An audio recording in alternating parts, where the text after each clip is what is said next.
What's up, guys? I'm starting the carnivore diet for the second time. The first time I did it from January 1st to January 20th.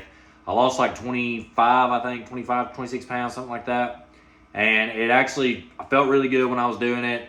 It was pretty, I'm not going to say easy. There was some days where it was harder than others, just kind of depending on what my family was doing. But I mean, it was pretty easy. I enjoyed what I was eating. I didn't really ever get tired of anything. I only seasoned my stuff with like salt and pepper. I did use some hot sauce. I drank some black coffee. I did drink milk and I did eat cheese.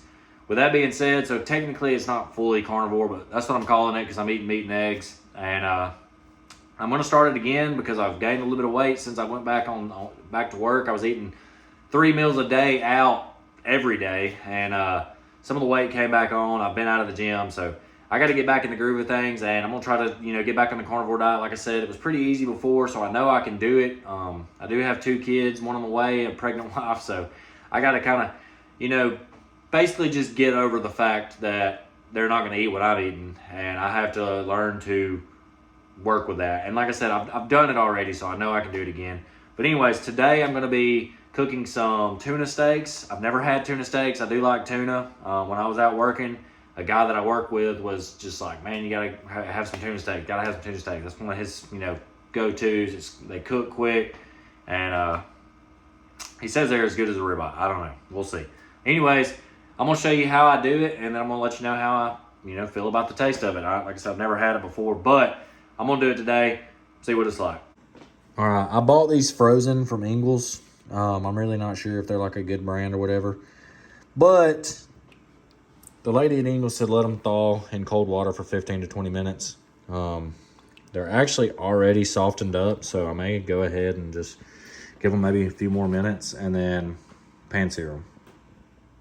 All right, I'm gonna cut these open. Like I said, they didn't sit in there for quite as long as maybe they're supposed to, but they feel like they're thawed out from the outside of the package. I know what some of y'all are gonna say. No, that's not carnivore. Okay, I get it, but I'm gonna use some Redmond's real salt.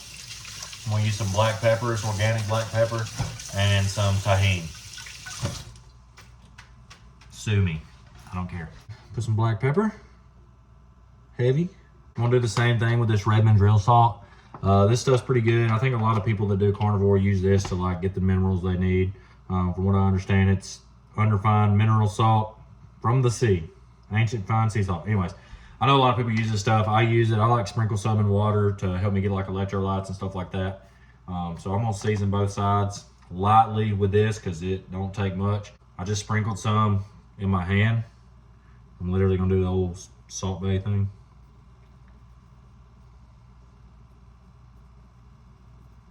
I'm gonna try not to do too much, but I'm gonna put some tahini. This is probably my favorite seasoning.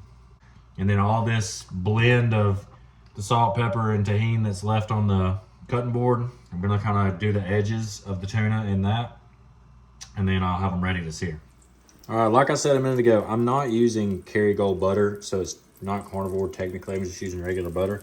Sue me, I'll get some more Kerrygold soon, but I've got these seasoned up. My skillet is real hot. Got my butter, popping, sizzling. And from what I understand, I'm just gonna drop them on there and let them cook until you start seeing the color come up into the side of the meat, and then flip them. And I'm gonna cook mine a little longer than most people do, but from what I understand, you leave them pretty rare, so we'll see how they do. All right, if you can see like the color coming about halfway up the steak right there, I'm gonna go ahead and flip them. And my phone. Oh yeah, that looks good, I think.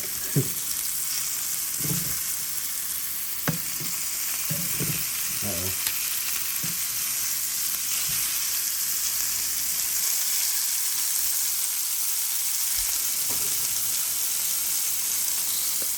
I just pulled these off. They do have a nice looking sear on them.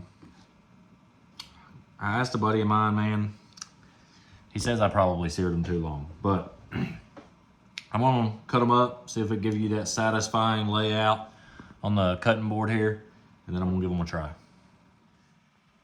They look pretty good, I ain't gonna lie. I probably did cook them too long. You got a nice like medium in there. They're supposed to be a little more rare, but let's give it a try. Oh my gosh. That is so good.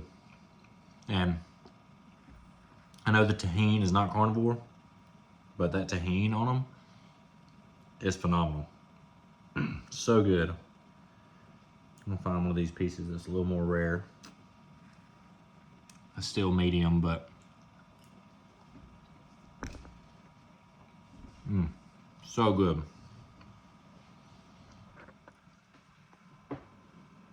These tuna steaks are off the chain. Definitely gonna be one of my go-tos. Super easy to cook. I'm gonna try to go a little more rare next time, but they're so good like this. I mean, I don't see why I would change it.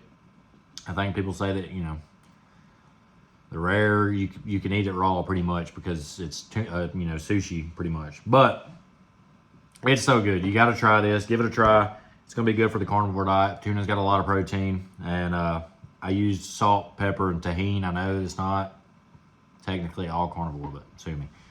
Give it a try. Highly recommend.